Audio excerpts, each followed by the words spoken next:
2004లో America భారతదేశంతో NSSP next step for strategic partnership sign చేసింది. 2006లో ఇండియా యుఎస్ న్యూక్లియర్ డీల్. ఆ తర్వాత బారాక్ హుస్సేన్ ఒబామా వచ్చారు. ఒబామా వచ్చిన తర్వాత కొంతకాలం తర్వాత భారత్ అమెరికా సంబంధాలు బాగా బలపడ్డాయి. డొనాల్డ్ ట్రంప్ వచ్చిన తర్వాత మొదట్లో కాస్త ఇండియా అమెరికా సంబంధాలు అంటే డొనాల్డ్ ట్రంప్ 1.0లో మొదట్లో కాస్త ఇండియా అమెరికా సంబంధాలు కాస్త లోలో ఉన్న ఆ తర్వాత నమస్తే ట్రంప్, హౌడీ మోడీ ఇవన్నీ సూపర్ హిట్ అయ్యాయి. ట్రంప్, మోడీ, బోన్హామీ పర్సనల్ ఫ్రెండ్షిప్ చాలా స్ట్రాంగ్ అయింది. అయితే ఇక్కడ మనం ఒక విషయం గమనించాలి. ఏ ఇద్దరు లీడర్స్ మధ్యన పర్సనల్ ఫ్రెండ్షిప్ కంటే కూడా దేశాల మధ్య, వ్యవస్థల మధ్య ఫ్రెండ్షిప్ చాలా ఇంపార్టెంట్. పర్సన్స్ ఎప్పుడు అన్స్టేబుల్ గా ఉంటారు.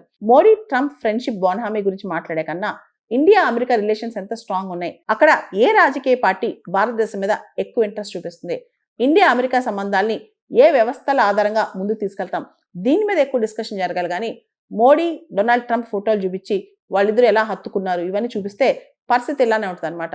కాబట్టి ఎప్పుడైనా లీడర్స్ మధ్య ఫ్రెండ్షిప్ కన్నా వ్యవస్థల మధ్య, ఇన్స్టిట్యూషన్స్ మధ్య రిలేషన్షిప్ అనేది ఇంపార్టెంట్ అనమాట. 2 దేశాలు, 2 వ్యవస్థలు ఇంపార్టెంట్.